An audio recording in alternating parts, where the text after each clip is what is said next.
Friends, it is Running Kimono. In today's video, we're going to talk about an article that was released yesterday or the day before that, that P&G is going to be increasing their prices on diapers, feminine care, and adult incontinence product. So those three. And it's in all the business websites, and I will leave the link for the story in the notes if you wish to read it. But I know a lot of you just don't have time to digest a business story and you just want the facts. So those three products are tentatively going to be increasing in price. I think it's going to be less than 10%. So it could be anywhere from 1% to 9%. So a product that might be $5.99, like a box of the Always liners, might be like $6.49 starting in September. So it kind of makes me like that lady in the center of the photo, like, just that feeling.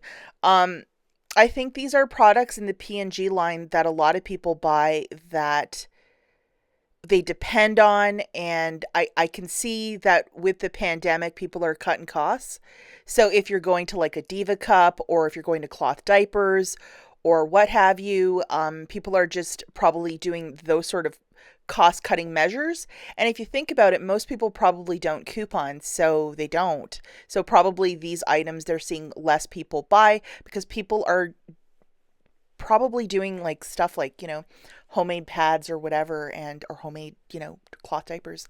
So it's one of those things, like, I just think that of all things, these are three things in the line that they should have never have messed with the prices. Just my opinion. And also in this story, they're citing that Kimberly Clark and Coca-Cola, those two are also increasing prices. The Kimberly Clark one, they released that, I think, the day before April Fool's, which is probably smart, because if it came out on April the 1st, people would be like, I don't believe this. But they're also, it's the same sort of percentage of like less than like 10% increase. And then Coca-Cola, I'm kind of surprised to see that. So I wonder if Pepsi will follow their rationale behind their price increase is the fact that restaurants were closed for a year, that it really cut into their profit margins. But like, it's going to be curious if Pepsi will be right behind them. And Coca-Cola isn't only Coke, like they own like different water companies, and there are various products that will also be affected by this, not just Coca-Cola too. So you can read all these little stories if you go to this business website. But I think it's rather disappointing, especially with, let's just take something like diapers. How many parents need to buy Pampers for their children because it's the only diaper that won't give their child a rash? And right now, where so many households, this is survival mode. We've been dealing with this for a year plus, where, it's been a really hard go. And for them to do this, I think it's not so great. If they wanted to wait till after the pandemic, I think that would be more idealistic for the base of their consumers that love the P&G products. But hey, I'm not in charge, and please don't shoot the messenger, because whenever I do these sort of videos, people get really angry with me in the comments. I'm just relaying the story. So bring it to MSNBC's website, not here. Another thing too with the P&G line, it's not only just diapers and the Tampax and Always. They also they have Microban, which was released, I believe, in March of 2020, around there. And I mean, that product just killed during the pandemic, because we were told, disinfect, clean, clean, clean, that sort of stuff. And they sold out completely. And at one point it was impossible to find both of these items on the shelf, and Charmin included.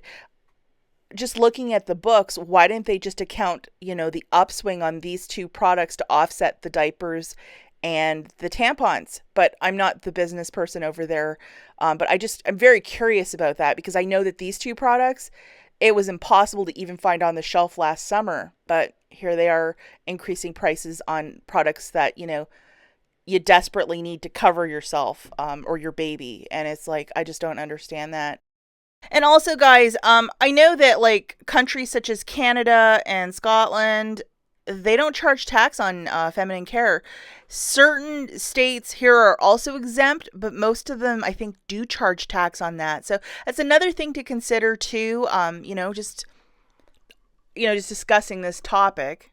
I wonder, during the height of the pandemic, obviously people using cloth diapers, items such as like the Diva Cup, did that take such a bite out of like Tampax and Always that they have to do this? Like, it kind of just makes you wonder, like, how's this going?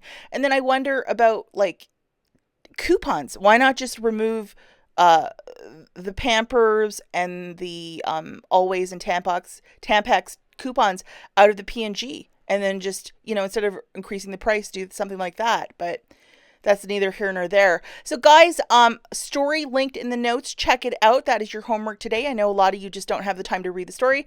So price increase in September. Let's watch out for it. Hopefully it's not scary. I'll catch you guys in the next one. Bye.